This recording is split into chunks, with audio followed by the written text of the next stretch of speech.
Pas meje ndodhet kulla veneciane, ose e njohur ndryshe si Tora, nga shumë qytetarë të qytetit të Durrësit.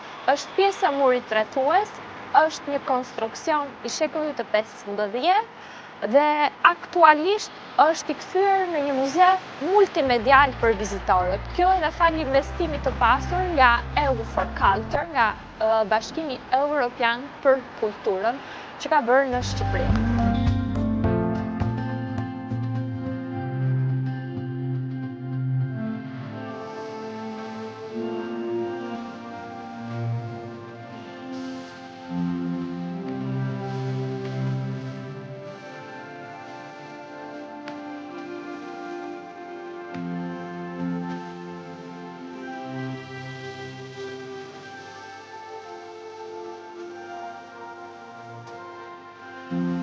Kjo pull, ashtu si dhe pullat e tjera të cilat janë pjesë e murit rrethues të qytetit të Durrësit, ka shërbyer për mbrojtje ndaj dyndjeve të ndryshme për të sulmuar qytetin.